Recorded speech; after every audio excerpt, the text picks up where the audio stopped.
Hey everybody, and welcome to the Board Game Mechanics. I am Katie, and with me, as always, is... Hey guys, what's going on? It is Jason. I drugged that out. Is that your attempt to being zany? Okay, so Jason told me, we could be zany, but we just have to keep it short. So if you feel that any of the zaniness is hindered, it's because of him. Yep, I'll take that blame. Because I also have to edit, and the longer the episode, the longer the edit. But I had caffeine before this and some candy. I'm feeling a little weird. Return of the dairy. Feeling a little wild. It was dairy. It was delicious. Those new Kit Kat bars that are like mint and dark chocolate, they are amazing. And if you put them in the freezer, holy crap. I'm not getting paid for that, but if you wanted to, I'd love to be sponsored by Kit Kats. I'd sing the song and everything. And she said crap this time, so there's no bleep necessary, which is nice. You would bleep me anyway. Again, at the beginning of the podcast, I want to say that. I did not say any... There's no proof other than me and the bleep button. People will believe me. I would swear in a stack of Bibles, which sounds terrible also to say that. It does sound terrible. So you probably shouldn't say that. But I did not say any curse words in the last episode. So I don't want everyone out there thinking I'm a potty mouth. That is not true. You said... One was the name of the company. It's a legitimate name. That's true. But you also said ticked off, but you said the P word. Which I think may not need to be edited, but I did edit it because it was funny. So you did technically say one bad word. That was part of the company, the actual company name. Borderline bad word. Okay, it's not an actual curse word. I want to point out. Borderline. My pastor grandfather does not like that word, but it's not an actual curse word. That's true. But the bleeping was still funny. I just don't want people to think that I'm like some kind of potty mouth. Too late. Oh my gosh.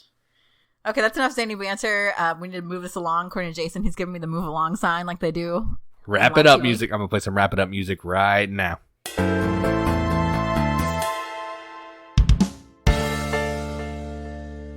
We need to mention Protospiel. Yes, we do need to mention that. So that is coming up in February. And we have a promo code. We've had it for some time, but you can go to their website, which you can find on our Facebook page, pinned right at the top for your easy convenience. And the promo code is riveted with a capital R. If you can't spell riveted, I will spell it for you slowly. R-I-V-E-T-E-D. Okay, so Katie spelled it faster. But yeah, that's how you spell riveted, capital R. Go to the website, put that in. One of the badges, I think the designer badge, is $10 off with that code. So if you're going to be there, you might as well go save some cash. That's right. And you should be there if you're close to the South Bend area. Yeah, we're going to try to come at least one day. Not making any promises, but we're going to try. It's not like we have a wild, exciting life. We just have a lot of things that are normal that we do that just happen to come up on a lot of weekends. Yeah, that's true. Yeah. But yeah, Protospiel, Zany Banter, and now we're going to just move on to other things.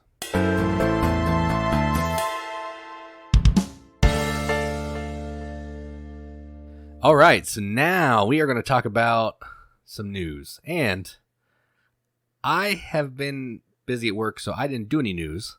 So basically, Katie found the news. I may chime in on some of these, but I'm going to let her take over from here. So yeah, go ahead, take it. Let's be honest, really for the past couple months, you've been terrible at the news. I just want to point that out. It'd be like one thing, you'd be like, oh, Kickstarter's everything good. Just because I've been phoning it in doesn't mean you have to call me out. I'm going to bleep. I'm bleeping all of you now. Every single thing you said is getting bleeped. This podcast is about transparency. Bleep. We are real. Stop it. I'm going to bleep your face. You're so getting bleeped. I'm going to bleep your face. You can bleep that too. Okay, the first one to talk about in news is something that I've been pumped about for a long time, because it's a game that I love, and it's the Rococo Deluxe pre-order. Yes, it's an Eagle Griffin, and I already have a copy of Rococo, and it plays a perfectly great. Fine copy of Rococo. It plays great. I love the game. The game is so fun. If you haven't heard them talk about Rococo up till now, you're missing out. But Rococo is a great Euro. You are making dresses and coats, and you're deciding where to put them. Or if you want to sell them for money, just lots of great decisions in the game. And so Eagle Griffin is doing a new run of that. It's a pre-order, not really Kickstarter. And it's starting on January 22nd. And I think to just get the game plus shipping, it's like $115, which is so out of the budget that Jason would ever spend on a game. Yeah, by twice. I know, but it has like all the expansions that have been made for Rococo, which including there's one that we have been wanting that's really hard to find and it's kind of expensive anyway. There's one real expansion, which is called Jewelry Box. And there's other ones that are basically just extra dresses. And that would be really cool to play. It would be cool, but it's also $115. And they add a scoring track with like the fireworks behind it, which that is cool. Really helpful. I'll give you that. That's cool. You know the scoring is a problem. The scoring is a pain in the butt. And you can get like these, instead of like the chits for like the thread and the lace, or no, we don't have chits. We have little They're cubes, basic man. Cubes. They're cubes in like... They have actual shaped ones. The shaped meeples, honey. The shaped meeples. All right, so let me tell you about this game.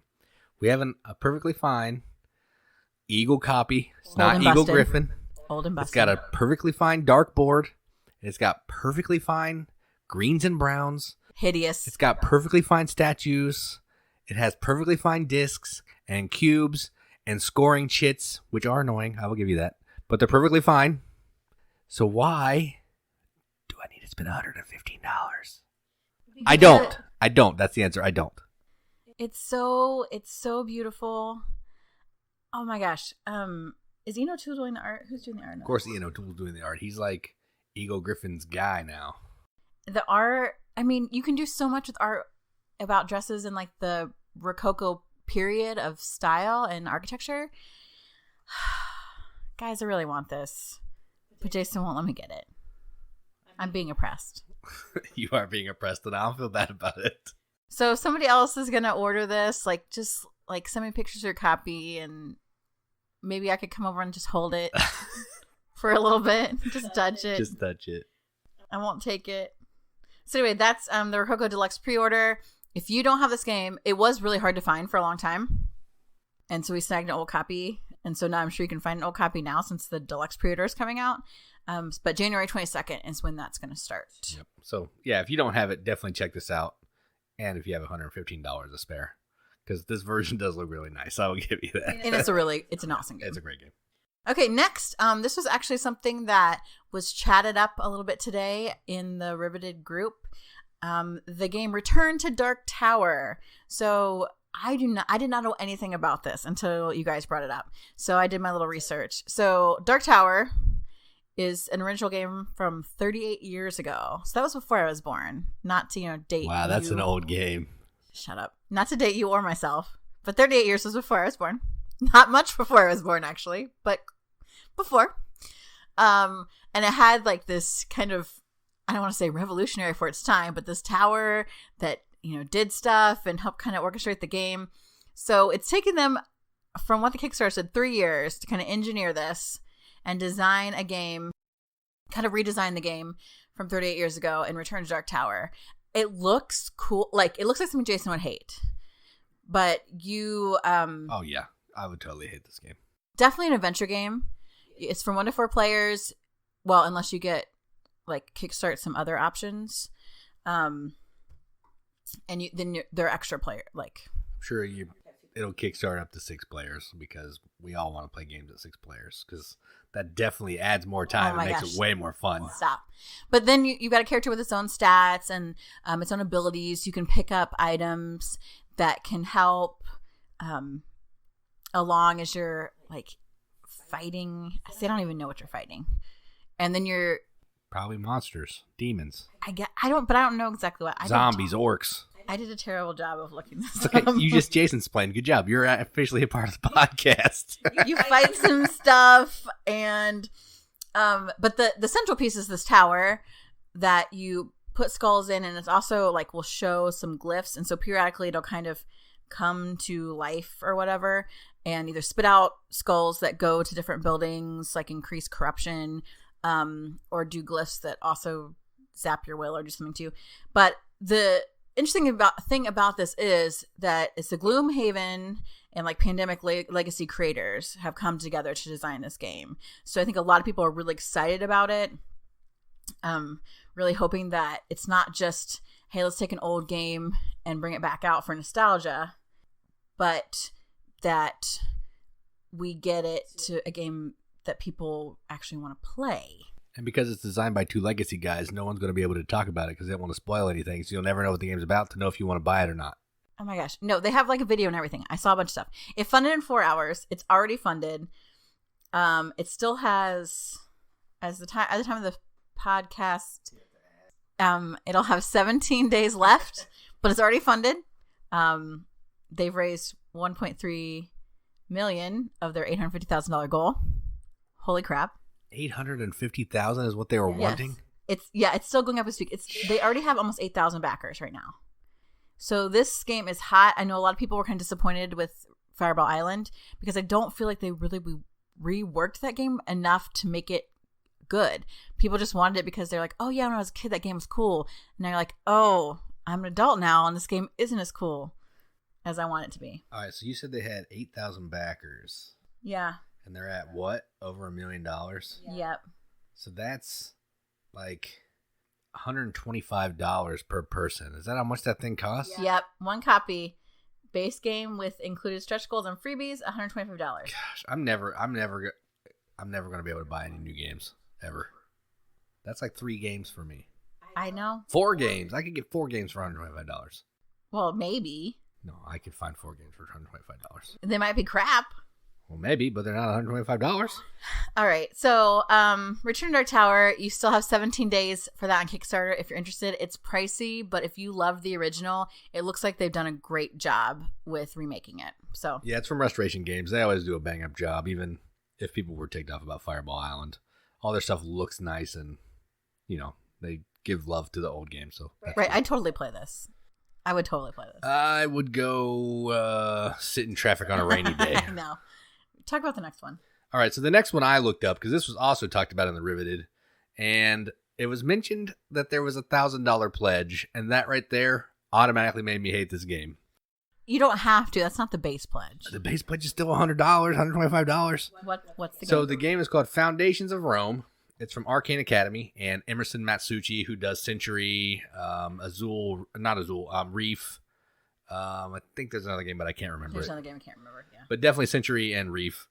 So what this game is, from what I could tell, is you have a player board with all these big building miniatures on them. And you get this hand of cards at the beginning where you're going to claim these territories on this grid of a letter and a number. So like A1 through like, I think, J10 or something.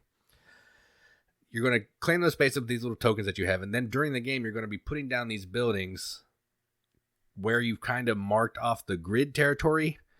So you can use those plots of land that you've gotten from the beginning to try to expand your building. So if you put a 2-space building down, you want to grow that into a bigger building to score more points. I don't know what else happens from that because I didn't get a chance to watch all the video, but that doesn't seem like $125 to me. So you're paying for all the stuff is really what you're paying for. So, I mean, Emerson designs great games. So just because it doesn't look like it's going to be that fun, it probably is pretty fun. But it's not for me because it's super expensive. And I don't know how long it has left. I didn't look any of that up because, as per usual, I phoned it in. So, you go on Kickstarter, look up Foundations of Rome from Arcane Academy. The $125 is the base pledge, I believe. Maybe a little less, $99, I think. I think it's $99. And then there's $125, then there's the $1,000 one. So, yeah, if you like cool bits and pieces, and I think the box will take up like a whole shelf on a calyx. It's huge. So if you like that and that's your thing, go check this out. There's 20 days left to go on Foundations of Rome. It's already like triple funded. They have 157,000 plus of 50,000 goal. Cool. So, yep, 20 days on that one. All right, so the next thing of news I'm going to have Katie talk about because I try not to mention these 3 letters on the podcast from my lips. I don't utter these 3 letters because it might make my computer go up in flames. So you could bleep it. That's true. We could bleep it. I think I might bleep it even when you talk about it because they don't deserve any They don't deserve airtime on our channel. So Katie's going to talk about beep, beep, beep news that came out today. So have at it. Yeah. A lot of stuff's been going on with which a lot of other people like to play their games. And I briefly played some of their games. We have, I think, one of theirs that's not really typical. Yeah, it's a party game. So is owned by Asmodee, and earlier, maybe last week, they mentioned that they have shut down their digital segment. I actually know some people that work at that have been let go, which is interesting. So there's lots of speculation going around about Was it just not profitable? Is Asmodee going to sell it, or is Asmodee going to be sold? All this stuff. So some upheaval. They're probably going to be bought by Amazon. Well, I mean, we just talked about how... Wouldn't that be ironic? Amazon kills all the board game stores and then buys up all the board game publishers. That's creepy. You're getting a little like Nostradamus on my house. And then just today, which I think we kind of saw coming, Star Wars Destiny, which I have played. The last kind of... I've played it too. Yeah. They are finishing supporting that game after the Worlds in May of this year. They have released 10 sets, and that was kind of all they had talked about. So I can't say that I'm surprised, because I feel like it's kind of been waning. And for me, I really liked the game. They came out with a couple like 2-player basic sets that are fun for me just to get out and play. But to play competitively was horrible. I've been to the Worlds. I've been to the Nationals. And I've met a lot of really awful people who are involved in the meta in that game. And I feel terrible saying that. Like, if I was saying that. There's something that comes to mind. I think it's called hate the player and not the game. Yeah, I think the game is fun. But I think when you get to that level, especially with CCGs, if you can't put in the money and you aren't following whatever deck someone has maxed out, min-maxed, you don't have a chance. So I can't say that I'm sorry to see it go, because I have like a 2-player base set and I will continue to play that when I want to play it. But I know a lot of people really liked that game in the community, and so I'm sure they'll find other CCGs to play with, and you can always go back to Magic. Oh man, I'm so sad that it went out of business. Oh, dang it, I said the letters. They're not going out of business. Oh, I was just dreaming that, I guess. Don't say that. They're just kind of having some new thing, and they may come up with something new. I mean, they have the Star Wars IP. Oh, they will come out with something and new. You can slap that on everything. And some other games people really love and I think are really successful. I just think some of their business model practices aren't great. It's a lot. It's just like a money hole a lot of times, and I feel like that's all it is. And you love the game and it's interesting, but why do they have to make it so that every couple months you have to buy a new set or you can't remain involved in the game? Yeah, I got nothing to add. I feel like I told Debbie Downer about this whole segment, but I feel like it has to be talked about. I'm excited about it. I feel terrible. Oh my gosh, guys. There's some people at FFG I really love. One of the I'm sad about the people losing their jobs. That stinks. But and I've met one of the designers of Destiny, and I really like him. He's a cool guy, so quietly funny. He used to be like a world's champion for Netrunner back when they were still having that. So he's a fun, super smart guy. So this isn't the first time that Fantasy Flight has created the game and killed it. Well, nope. I can't say that it's true. All right, so I think we've talked about Fantasy Flight enough on this podcast. I know. Let's move on to something that's nice. I feel like a jerk.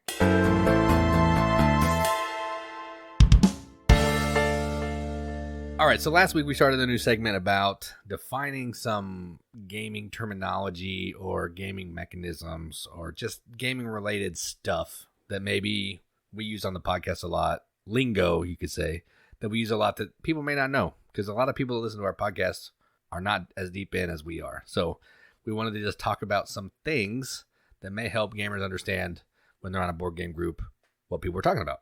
So we have 4 today. Last week we had them kind of in a cute little builder category. This week they're just 4 things. Well, but they're all related to types of games that you'll probably hear people talk about. That's true. So first I'm going to talk about Ameritrash, as Jason calls it, or Amerithrash. I've heard both ways. Trash. Thrash.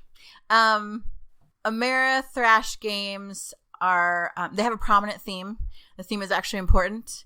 They tend to encourage conflict between players, not necessarily from the game itself to the players, which there may be some of that, but between players, sometimes that is the whole point of them.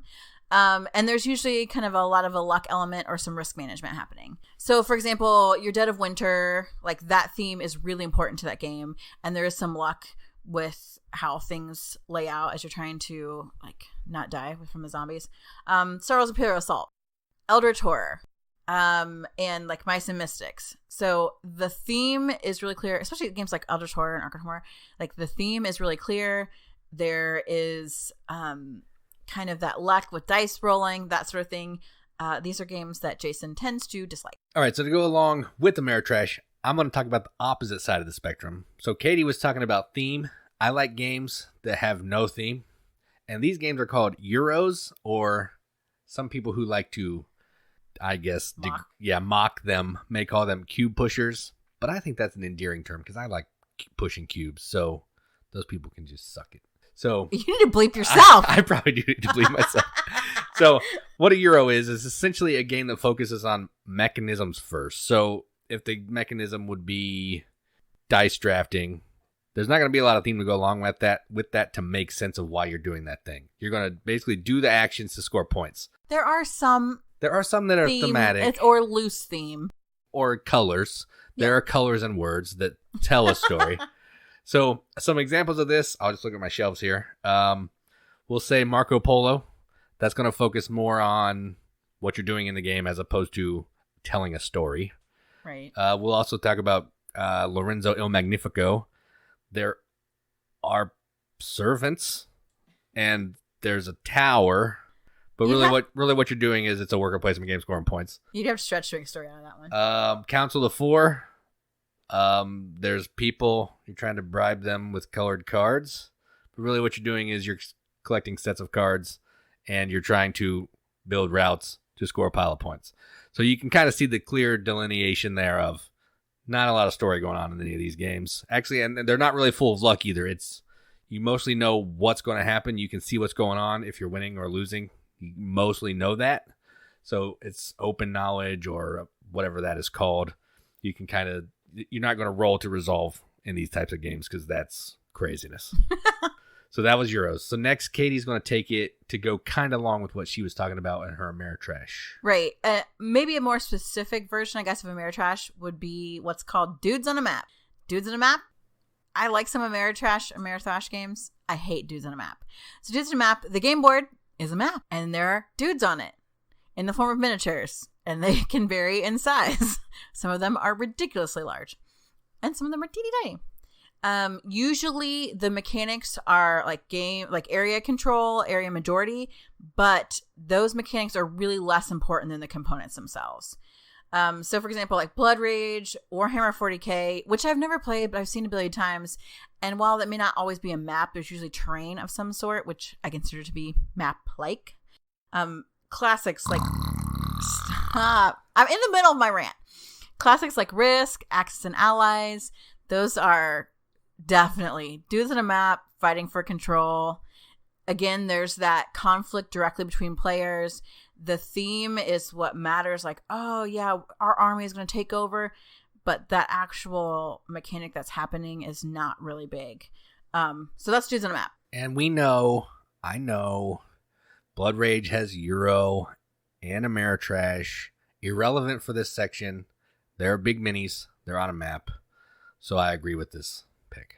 And I may not like it, but there are plenty of other people that love dudes on a map games that love Ameritrash, Amerithrash. And I think that that's great. And I'm glad that there are different kinds of gamers. So I just want to put that disclaimer out there because I felt like I was mean in the last segment, and I want to come off as a nice teddy bear that I am on this segment. So the last thing I'm going to talk about, it's not really a thing I know a ton about, but it's a term you might hear, so I just wanted to tell you kind of what it means. So that would be called Puffin Billy. It's a Puffin Billy. So I have in my notes here, I have 5 words, and it's trains, and more trains.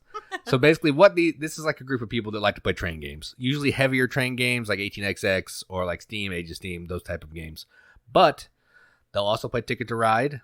They will play games that just have maybe a train. It was brought to America on a train. I don't think that's true. Anything that is train related, these guys will be playing. Or gals, whatever. These people who are part of Puffin Billy will be rocking the train. So, is it an official group, or is it just like the kind of people say they're into Puffin Billy? I don't know. There's a group. There's a section for it at Origins. That's all I really know. And some people wear like train conductors hats and stuff too when they play Puffin Billy. So it's cute. Yeah, I don't know a ton about that, but if you ever hear that, I wanted to let you know what that kind of means. So just think Puffin Billy, smokestacks on trains. There you go. There you go. All right, so that is our gaming definition. Gaming glossary. Gaming glossary. Nice. Hey, I'm about the words. So on that awesome word alliteration. Thing, yes, we will move on.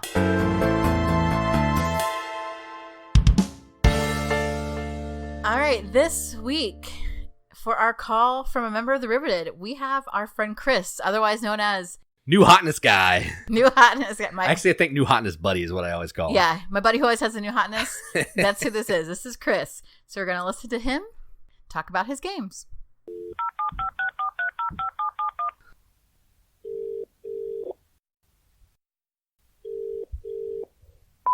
Hey guys, this is Chris. I called in to talk about a few of the games I've been enjoying lately and try to explain why I think you should play them too.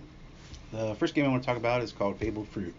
It's an action selection and set collection game about animals trying to be the first to create 5 fabled fruit juices.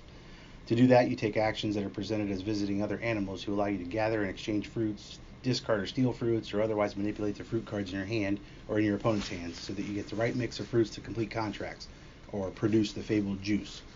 It sounds pretty basic, but where the game really shines for me is that it evolves, both as you play it and from play to play. The contracts are at the bottom of each action space so that when you complete one of them, the card comes off the board face down as a trophy in your own separate area. And a new action card is drawn off the top, becoming a new action space that players can use immediately and going forward in the rest of the games. These new action spaces can sometimes introduce new mechanics or change the whole game a little bit. I think after our third time or so, my wife and I had a market row to buy from instead of just the cards in our hand or off the top of the deck.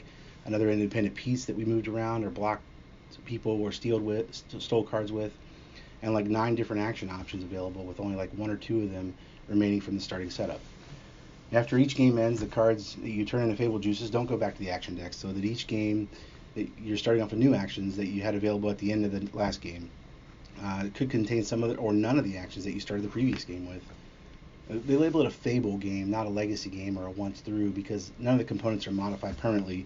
Nothing's destroyed, there's no envelopes or hidden information, so if you want to start fresh with the same or a different group, you just put the deck back together and play. I was pretty surprised at how much I enjoyed this one.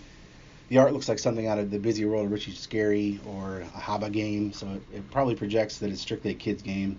And it's not the heaviest thing that's going to hit your table, but there's still some game there for the gamers and a good amount of fun for everyone.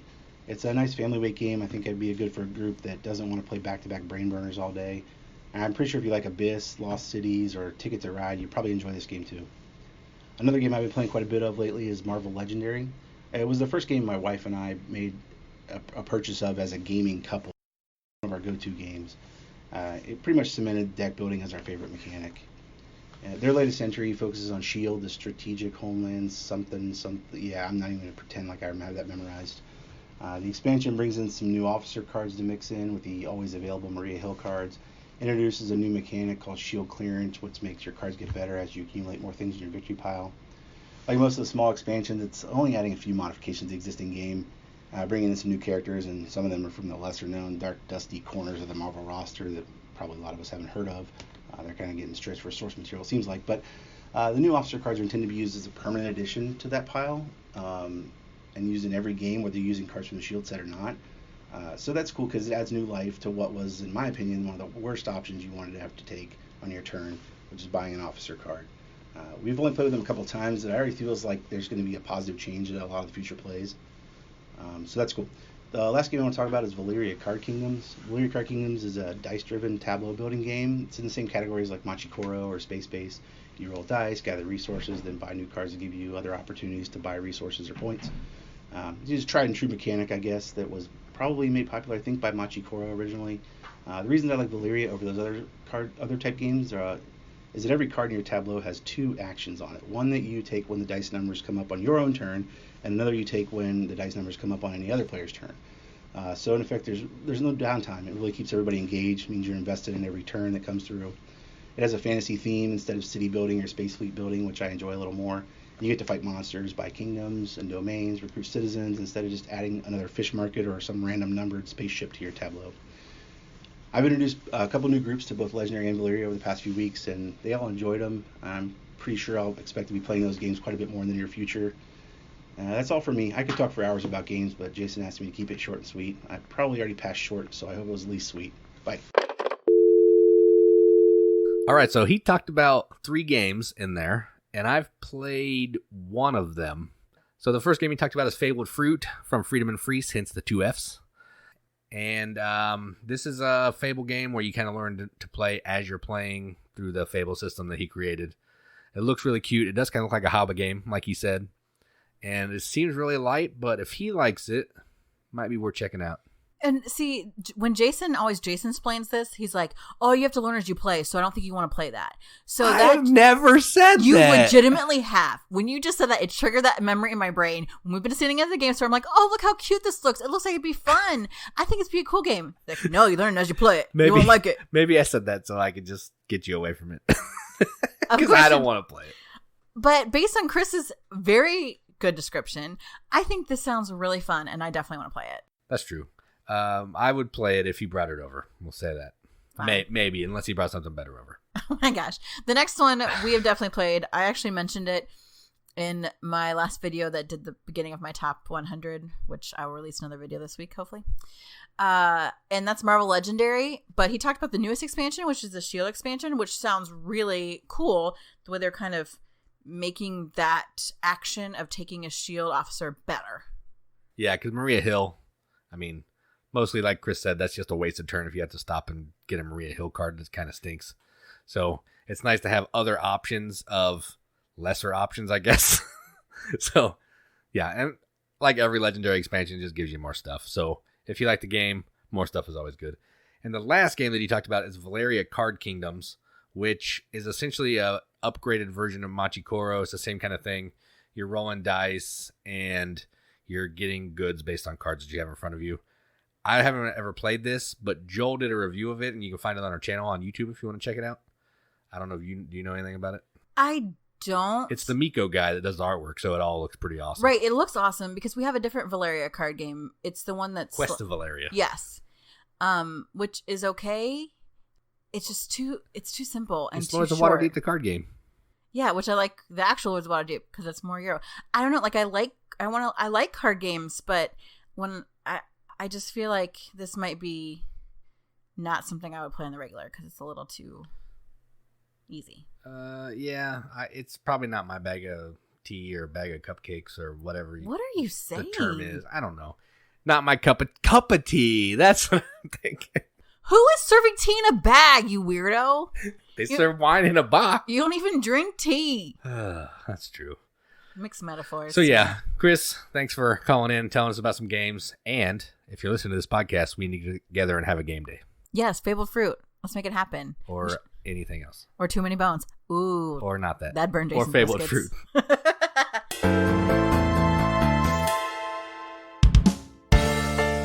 All right, so we're going to start talking about my favorite section, and that is games played. So I wanted to talk about a new game that's coming out from Grand Gamers Guild that will be hitting Kickstarter in February. Oh, so next month. Yeah, so I did a video for this, but it's embargoed until February. So if you really are excited to watch that, wait till February. I know y'all can't wait. What this game is, well, the name of the game is called Gorinto. I don't know if that's how you say it, but I think so. So this is essentially an abstract game, which is weird because we don't talk about a ton of abstract games here, but what you're trying to do in this game is you're trying to collect elements, different type of elements. There's 4 elements, earth, fire, wind, and water, and then an element called the void, which I don't really know what that is, but negative elements or something. I don't know. Anyway, it doesn't matter. Absence of elements. Basically, what happens here is you're going to take an element from the outside of the board. There's like these 10 spaces on the outside of the board, and you're going to move them into the grid on the board. Based on the element that you pick, it's going to let you collect other elements in a pattern. So like maybe the void will let you take up to a certain number of elements based on the corners of where you put that tile. Some of the other ones will let you take either 2 to the left or 2 to the right or 2 above and 2 below. So what you're trying to do is you're trying to collect different types of elements to score points at the end of the game, and also trying to score these goal cards at the end of each round. There's 4 rounds, which are the seasons, and you're just trying to have more points than your opponent. We played this at 2, and I think that's where I like it because you get a lot more turns than you would at a 3 or 4 game. So you can and it's even not a lot more turns. You just get an adequate number of turns. Right, I can't imagine that I would ever be able to do anything with that. And so I was thinking, why is this named Gorinto? Gorintos are like a Buddhist pagoda. And so the little round marker is a pagoda. So the round marker is pagoda, and also there's stacks of these different element tiles, and they'll all kind of fit together on the final product. So it's kind of, that's not thematic, but that's kind of the basic, because all on each of the... This is considered an Ameritrash game, I think, actually, all this theme right here. Each of the tiles have Japanese characters on them, so it has that rough Asian theme to it, but it is abstract for sure. And I enjoyed it, even though I don't think I did very well. But there's like gold cards that vary each time, so it's a little bit different. It reminds me like of Othello, which I used to play when I was a kid, and yeah, it is kind of like that. My smart kids class. I liked it because it felt like I had a lot more decisions that I could make, because every tile operated differently, and I was limited to what kind of tiles were on the outside, and there were the wild tiles that just arbitrarily would show up, and then they could be anything, which is pretty awesome. So yeah, my first game is Gorinto. Yeah, it's great. The game I want to talk about is Homebrewers, which I played before, but I felt like maybe I felt like something was missing, or I wasn't playing something right. It just felt weird. So Jason and I got the game, and we played it again, and that feeling was still there. So in Homebrewers, what you're doing is you are a person who's brewing beer for like a couple different beer festivals. And so you get cards that can be different flavors, and they also give you bonuses, and you're making like 4 different types of beer, like an ale, an IPA, a lager, and a porter. And then you can move up on these tracks based on, how good it is, the different additives, what they give you, that sort of thing. And you're trying to kind of race to be the highest, meet some of these goals based on what different kinds of additives you have, that sort of thing. You have a limited number of actions that are dictated by a set of 3 dice that you roll. The reason I felt like there was something missing is because it has all these great kind of groundwork for a really great engine builder, but it doesn't give you enough time to build an engine. Like, just when you get started, it's over. So I feel, or maybe it's just the way I play, because I love engine builders. I'm like, oh yeah, I'm going to build up this porter, and then the additives I have are going to help me build, like every time I brew one of those, it's going to help me raise my IPA because that's on one side, and then I'm going to also have it raise my lager because that's on the other side, and oh, it's going to be great. And then you don't get a chance to do anything because you've only got these 3 actions. So I don't know if it's just I can't play this game, I'm not good enough at it, or I'm using the wrong strategy, but I want it. I think because I want the theme to shine through, and I'm like, oh, I want to make fun beers. I want to try different combinations. I want to do all this stuff and use my character's power. And I just don't have enough time to do that, when I should just be making beer regardless whether or not it has any additives or not, just to race to the end. And I really hate games that do that. So I think that's why I personally didn't like Homebrewers. Yeah, I agree and kind of disagree. I agree that you can't build up your engine enough because you're playing over 8 rounds with 3 actions, maybe 4 if you have money per round, so possible 32 actions in the game. You're trying to move up 4 tracks, trying to put cards under these beer kegs or whatever, and there's just not enough time to do all that. But I think there's plenty of times to focus on something. So I was basically just trying to brew beer the whole time because I was going with the player ability that my guy gave me. So my guy said, brew, brew, brew, just keep brewing beer. Well, and mine was get more cards, but so you I have get more to use additives, actions to play those cards. Which is where the rub is. So I was able to brew 2 beers with 1 action essentially every time. So I could move up those tracks faster. Right, which I think is a flaw in the player powers then. That's true. That could be true. Yeah, so it was okay, but maybe it's just the way I play. Could be. And I'll be doing a review of that sometime here in the near future. As a side note, if anyone cares. So the next game I played is City of the Big Shoulders. I've played this before at 4, which took about 4.5 hours.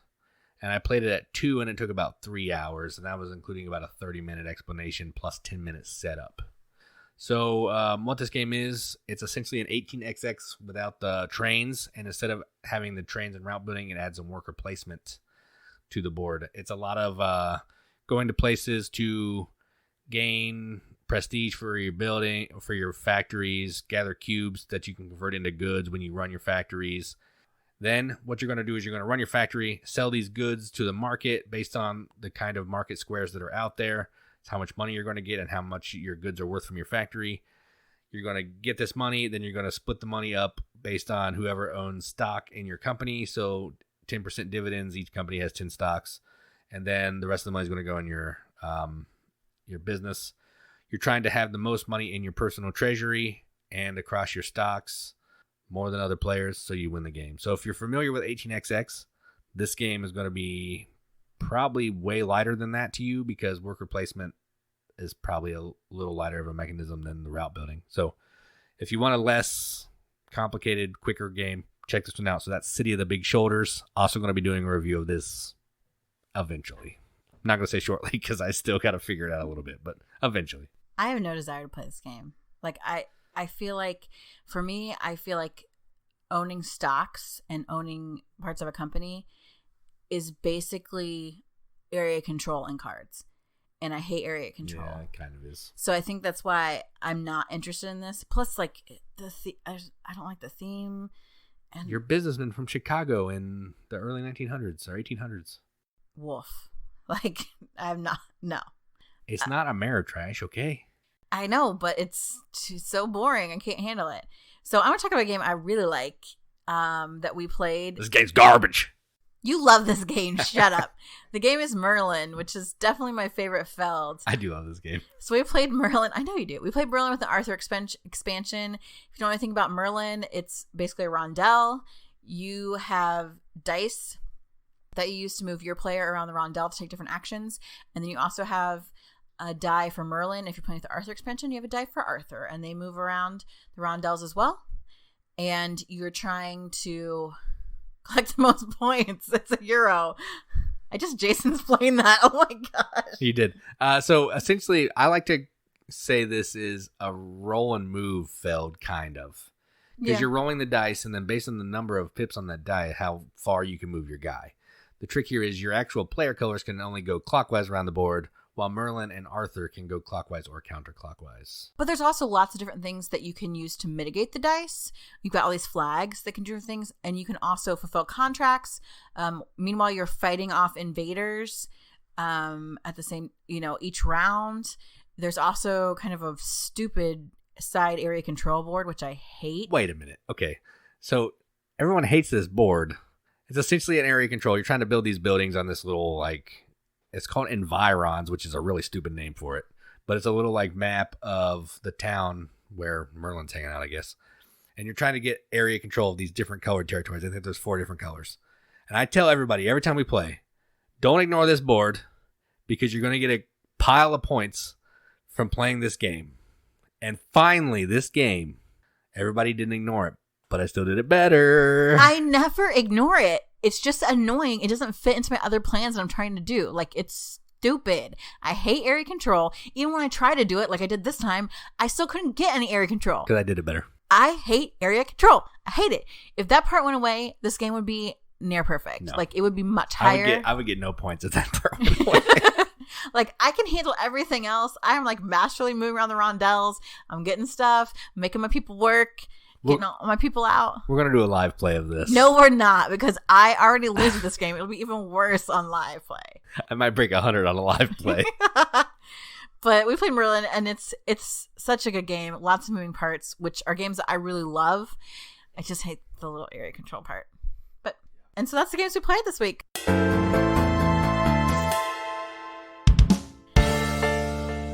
All right, and now for the meat. I said that last time, didn't I? I don't know. Okay. I shrugged my shoulders, but I realize you guys can't hear that.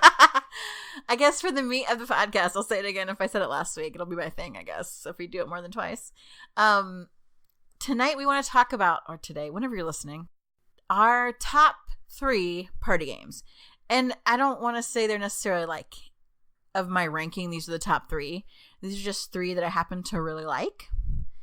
And I think my concept of party games is a little bit different than Jason's concept of party games. That is correct. So my concept of party games is a game that can play more than 6 people. So I picked on my list games that feel like a game, not just I'm playing a card and you're going to pick your favorite card. So it still feels like a game, but I can have a lot of people playing this game. And it plays over 6 people. So if I have a lot of people, these are the games I want to go to that still make me feel like I'm playing something other than just sitting there telling a story. And for me, yes, party games can be large groups, but I also consider party games to be games that are very relaxed.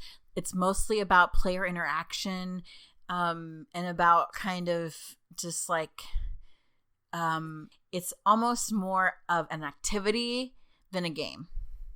So that was my criteria. All right, so I'm going to get started with the good games on this list. So my first one is a game that I don't know if a lot of people know or have played, and it's called Ladies and Gentlemen.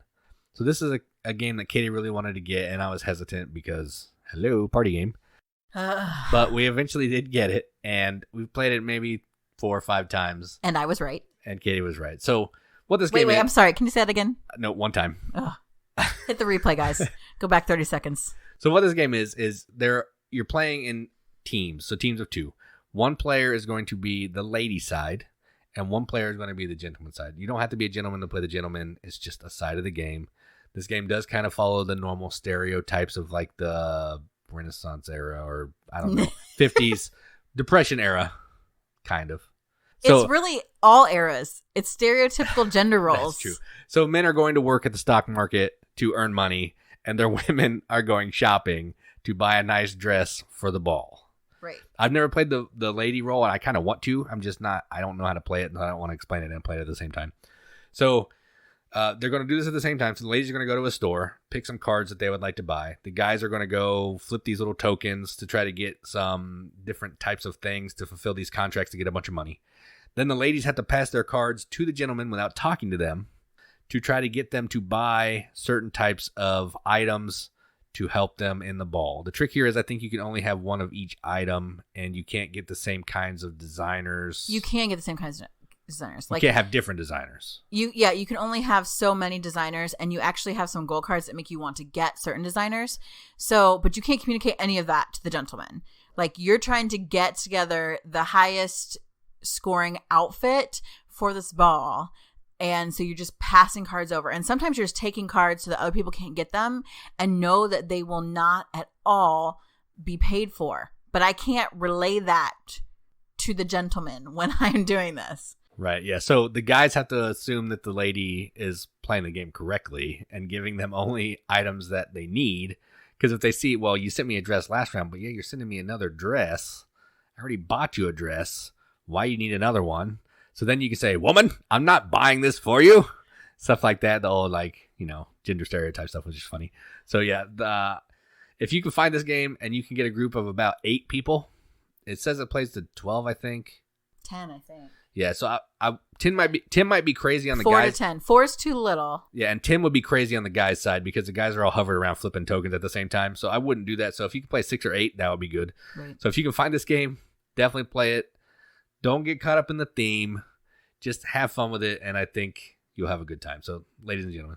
And I think even the theme is you can have fun with it. Right, you can have guys play the ladies if you want. That's funny. Yeah, it's funny. And I can teach you the ladies' side. Actually, the ladies' side has a lot more thinking to it. Like, that's where a lot of scoring happens. The guy's side is mind-numbing. Flip, flip, flip. Hey, I got these 3. Yay, done. Oh, it's like real life. Oh. Yeah, hey. All right, moving on to my first game. Mine is Deception, Murder in Hong Kong. Jason hates this game. I don't hate it. I would just rather play every other game on this list. Yeah, he never ever wants to play this game. I love this game. So in Deception, Murder in Hong Kong, you have one person who is the... Investigator. Investigator, is that what they're called? No, forensic... Maybe it's forensic investigator. Yeah. I'll Google it while you're talking. So you have one person who kind of is almost like, I don't want to say the GM, but in some ways you kind of do run the game. In front of each person, you've got 6 cards, 3 motives, and like 3 pieces of evidence, and you've got 6 cards. 3 weapons, 3 pieces of evidence. Okay. And so everyone has a role. Depending on how many people you have, you can have multiple roles. There's just not like the forensic scientist. Forensic scientist, that is it. It just came to me as I was talking about it. And the murderer. Sometimes there's an accomplice to the murderer. Sometimes there's a witness. And so there are different ways to play with that when you have especially bigger groups. So it has that kind of one night werewolf mafia kind of thing going on. But everyone close their eyes. The murderer will then pick a piece of evidence and a weapon in front of one other person. even themselves, and point to them. Oh no, it has to be in front of themselves. Yeah. I totally screwed this up. Yeah, so whoever's the murderer is going to pick a weapon and a piece of evidence from in front of them to show the forensic investigator or forensic scientist, and then they will know what the weapon and the evidence is. So then the forensic scientist has to use these like cardboard lists, and it'll be like time of day and weather and all these random things about the murder itself. Sometimes the forensic investigator, you don't know what the crap that has to do with anything. Like someone picked a fax machine and an earring, and you're like, how in the world am I going to make the weather relate to this? So you just do the best you can. You set out, I think, 5 of them at the beginning. You cannot talk. You just place them out there, and you pick one item from each of the lists.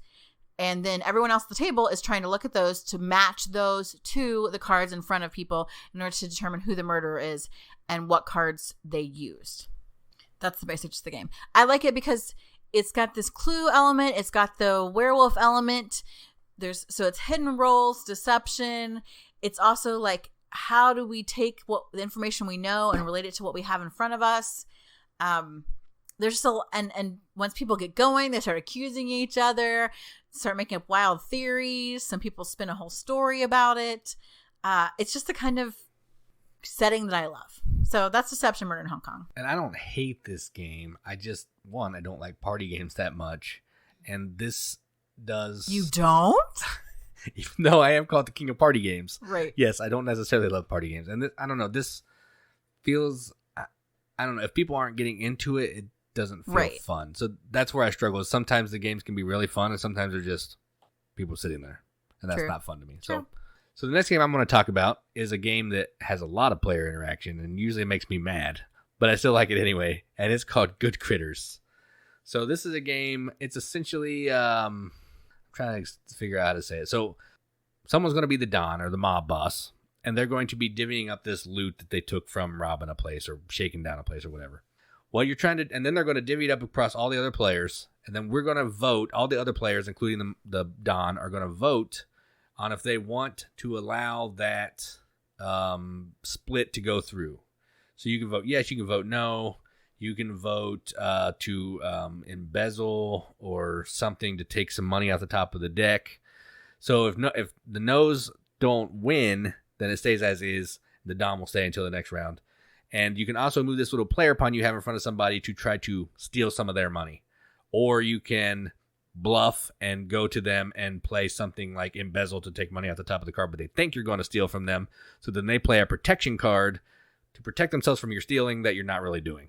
So it's one of those like where you're trying to outthink people, but you're also trying to make sure you're getting a fair cut of all the money, and you're going to get mad. So this is one of the few games that I like that almost every game I'm yelling at somebody, because inevitably my nice friends that I like to play games with are always mean to me. So it's not just you. Like, it is me, and it's always me at this game. I've specifically heard I'm attacking Jason because I think it's funny.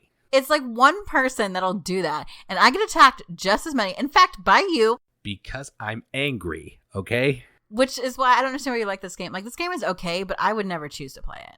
I don't know. If I'm going to play a party game, I'm okay with the fighting in it, because then it feels like I'm actually doing something. What? And then you like ragged on Ameritrash? Like, that makes no sense. Because I'm not rolling dice to arbitrarily decide if I'm able to rob you or not. But you're flipping over cards to arbitrarily decide. Yeah, but it's a card that I chose to decide if I want to rob you. But you don't know if my card is going to Exactly. So I'm trying to outthink you. That's a better game than rolling dice. Oh my gosh. I don't get it. So my second game is Good Critters, also known as Tifa Tashin, if you have that old version, which is like political or something. All right. My second game is a classic, a staple, and I don't know if people play it that often, but it's also a great gateway game, and that's Dixit. Dixit kind of works in the same mechanic as Apples to Apples and Cards Against Humanity, only you're doing it through pictures. So there's a storyteller, and that's the person whose turn it is, and that revolves around the circle. They play a card. Yes. Or they say a sentence or something. They say, you can only say like whatever you want. Yeah, I guess you can say whatever you want. It doesn't have to be one word. It usually should be pretty short. Yeah. Based on a card. Everyone's going to play a card based on the sentence that they say. And then they're trying to guess which card is the storyteller's card. Right. So you pick a card from your hand as a storyteller. You give a phrase based on that card. Everyone picks a card from their hand that matches that phrase. All the cards get mixed up, laid out. Everyone votes. They're trying to get the storyteller's card. Whereas everyone else is hoping to get a card that really resembles what the storyteller is trying to say in order to trick other people to vote for them, because you get points by that. There are really cute, for whatever reason, the player tokens are rabbits of various colors. I don't know why. Because they're cute. I guess so. I like hedgehogs personally, or manatees, but whatever. I wasn't asked. But some of the artwork in this game is so freaking fantastic. The base cards, there's some weird looking stuff in there. And then what was the name of the expansion that we have? I can't remember the name of the expansion. We have two. We have Revelation, and I can't remember the other one. Is Revelation the one with the gold foil? The shiny stuff, yeah. Yeah, one of the expansions, the most beautiful one, it has these gold foil cards. I mean, the artwork is amazing. So it's a great kind of entry game for people also, because they usually have played Apples to Apples or Cards Against Humanity. But this doesn't require reading. It's not vulgar. And the artwork is really pretty to look at. It could be vulgar if people tell vulgar stories. But there's nothing on there. That's true, but you could just say a dirty phrase if you wanted to. Look at who needs to be bleeped this episode. I didn't say anything bad. I'm talking about a family-friendly game, and you're trying to make it into the gutter. I'm just trying to keep. That's what I'm dealing with. Keep everybody engaged. Now you know. Rated E already. We'll see who gets bleeped. So that's Dixit. Great game. I highly recommend it. If you don't have it, you're looking for gateway games, this is a good one. Yeah, this is one that I've played a lot, and although I don't like party games, I will play this one. I might complain at first, but then I'll finally have a. Might complain? Okay, I will complain. The last game I want to talk about before Katie says her last one is my favorite party game out right now. It's everybody's favorite party game, and it is called Just One.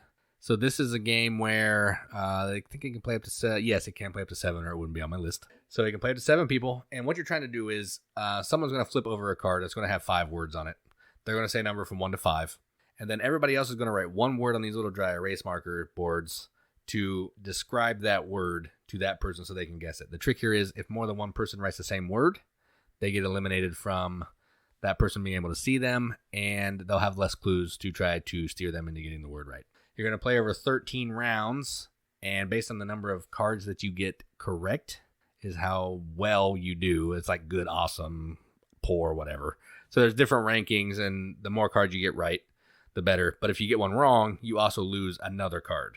So you may not actually play 13 rounds. You could play 11. You could play 9, whatever. So, but you can also pass, and that'll just lose that card for that round and not the second one. So I really like this game. I would play this anytime. I have to play a party game. Not anytime, because I'd rather play other games. But if I'm playing a party game, this is the one I want to pick. So my number 1 is Just One. And it really is my number 1 because it's awesome. Right. And we've played it. I have played this many, many times. Yeah, you played it more than me. Yeah. And I even played it with my grandma, who is like, I can't play games. Oh, yeah. I forgot about that. And she really liked it, enjoyed it, was into it. So all different. And I played it with my niece, kind of helped play it the last time I played it. Like everybody, a whole variety of people can play this game. So another good gateway game, something to take over to the family when you're having to get together. Yeah, Just One is great. My last game, I think this maybe is my favorite actually, because I've loved this game for a long time. That's true. We have the old version and the new hotness version. Right. And the old version has been mine for a long time. And that is True Colors. True Colors is a game where you are asking questions. Everyone has a color that is assigned to them. And everyone has 2 cards that have everyone else's color on them. 2 cards of everyone else's color. And so there will be questions like, who would you like to be your boss? And everyone has to vote based on the color of the person that in the group that they would want to be their boss.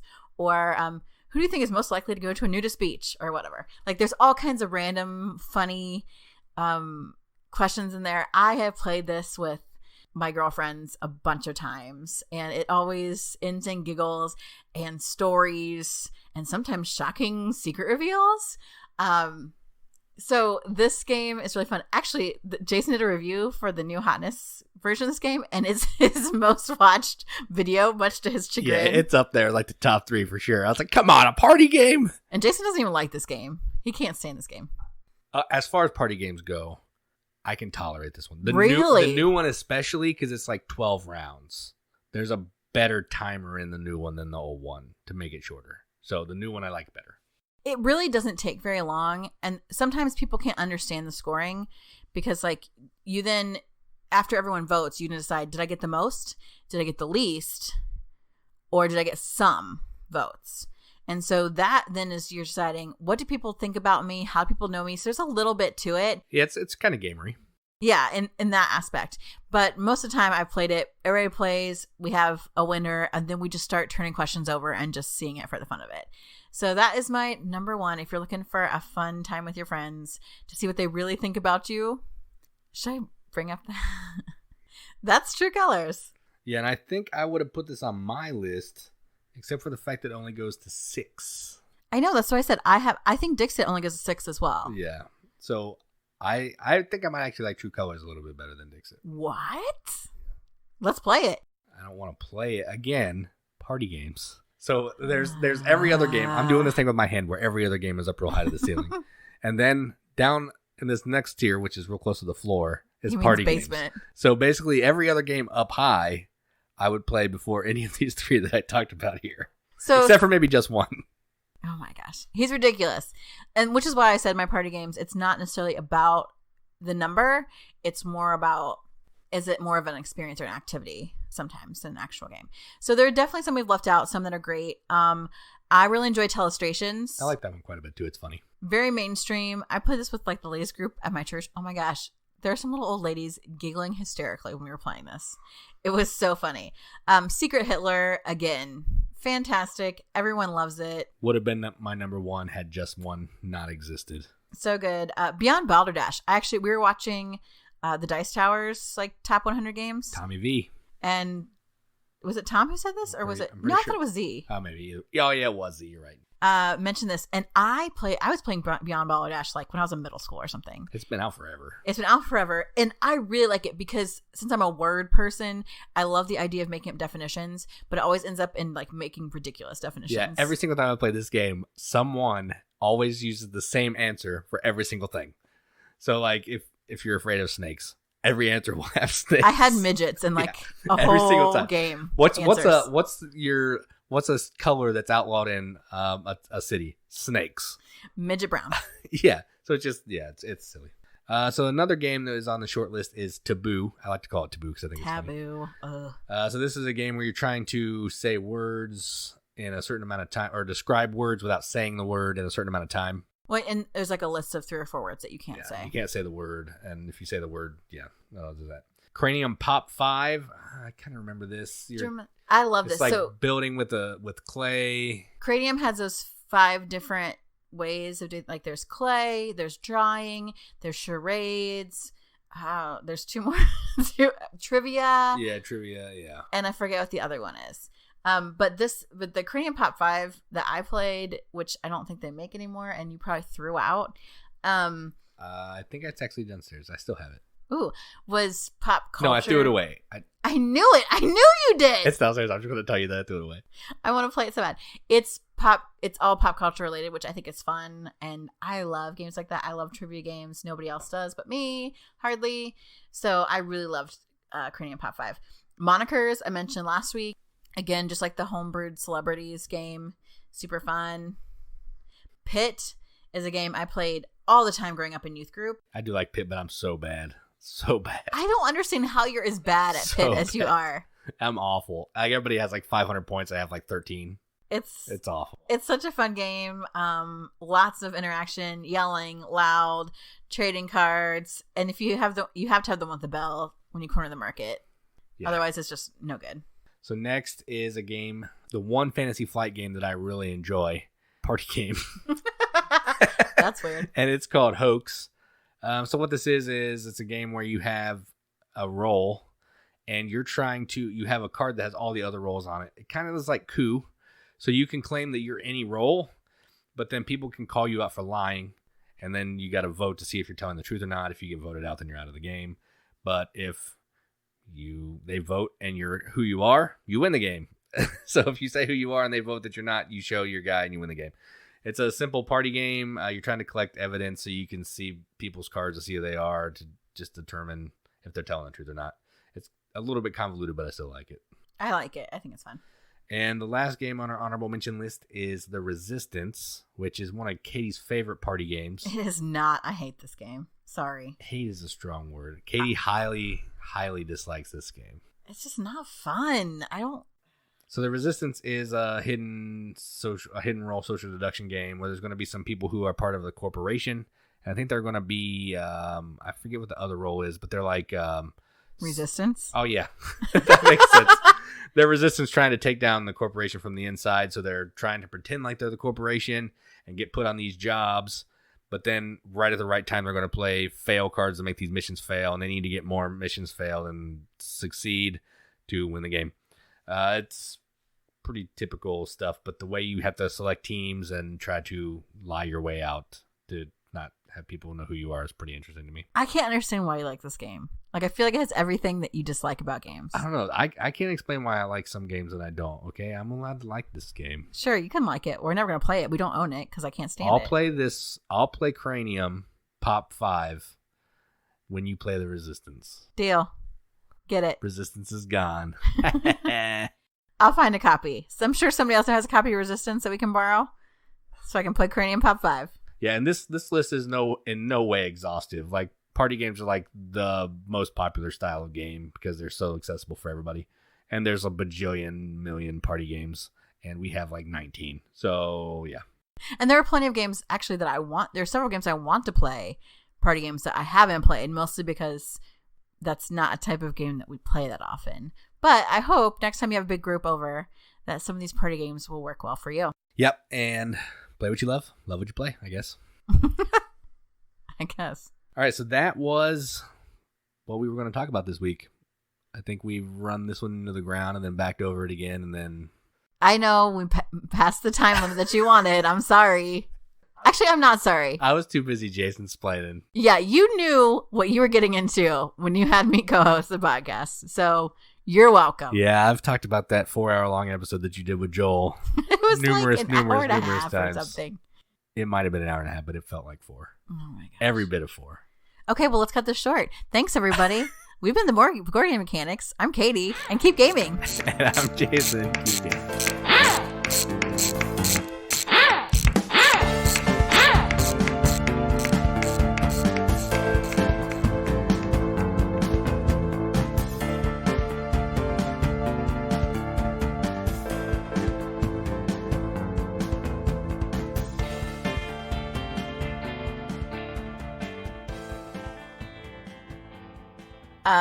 Yeah, the crook is coming out to yank me off stage, like on the GOG show.